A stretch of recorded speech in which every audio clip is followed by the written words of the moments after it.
Locked here with Nocturne Gaming, and today we're taking a look at bees and how to set up beehives. To get started, there is two things that you'll need. First is a sweeper net. This is made using pretty basic materials here. And the second thing is you need to progress far enough in the story to unlock the evergreen islands, as beehives will only spawn on evergreen islands or desert biome islands. And then once you get to these islands, you're looking for the areas that have these honeycombs on the trees, as well as the bee swarms up in the air. And each of these honeycombs will provide you with a couple honey, between 1 and 3 honey each. But the main thing we're looking for is to collect these bee jars here. And the bee jars come from these bee swarms, and you need to simply get close enough with your sweeper net and try to capture them. It may take you a few attempts, but each beehive will award you with between 4 and 5 bee jars.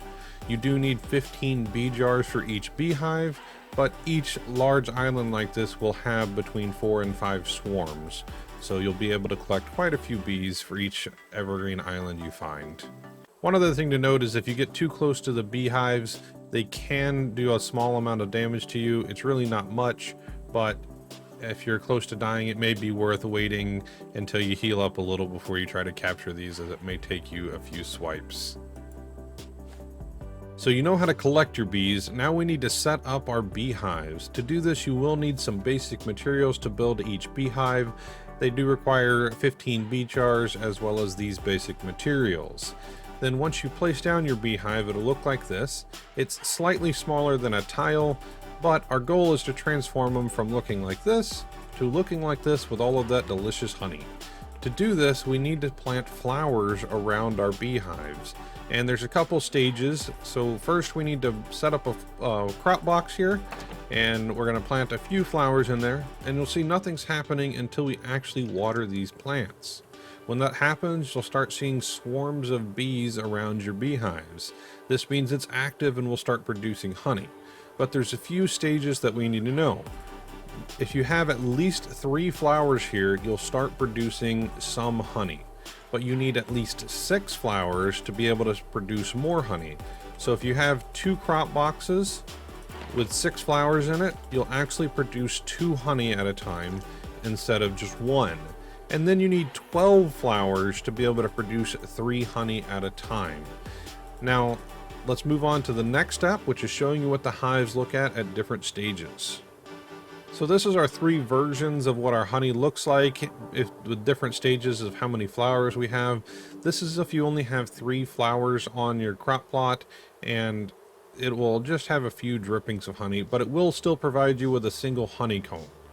This is the second stage, when you have at least 6 flowers around your crop plot, and there's a little bit more honey, but not quite as much as the third stage, but this will still provide you with 2 honey. And your third stage here, there's just a lot more honey, and it will provide you with 3 honeycombs each time you collect it, as long as there maintains 12 flowers around the beehive. So this is one example that you can do to set up honey in an efficient manner.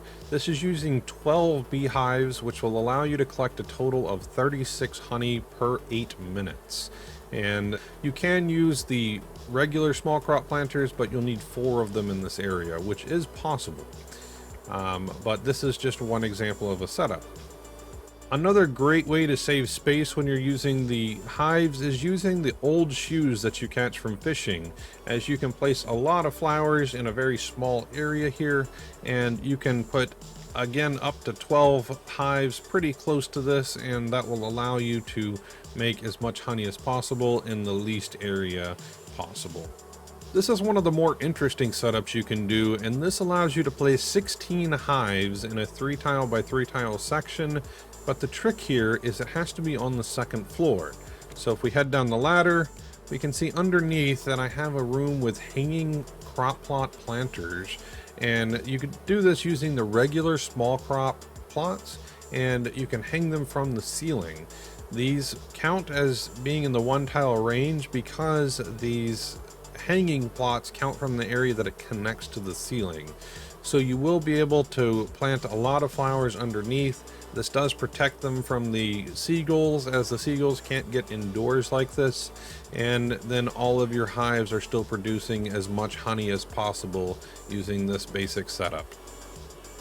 I just wanted to show this really quick, as this is a way you can use the regular small crop plots.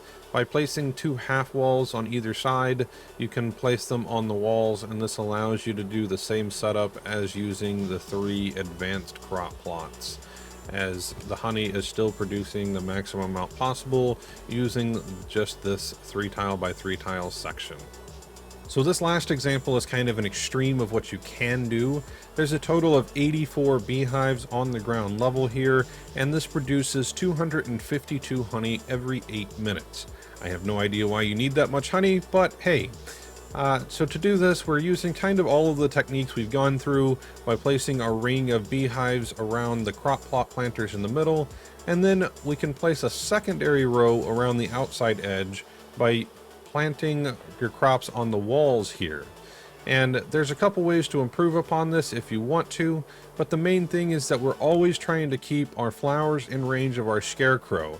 So all of the flowers are within a 6 tile by 6 tile section, and this will allow us to get the most out of our one scarecrow. If we head around back here, we can see that there's a way that we can use the small crop plots to plant more flowers, and this will allow you to give another row of beehives if you really want to. And the last way we can improve is by heading up top, and because we're using the hanging planters, we can plant more beehives up on this top level here if we want to. And this can be expanded to have another 80 something beehives up top. Again, no idea why you need that much honey, but hey, honey galore today. Don't forget to hit that subscribe button if you're enjoying this type of content, and a huge shout out to our Patreon members that support the work we do. Thank you from all of us here at Nocturne Gaming. If you would like to become a patron and get some added benefits, check out the link in the description. If you have any thoughts, comments, or questions, please leave them down below for me, and we'll see you next time.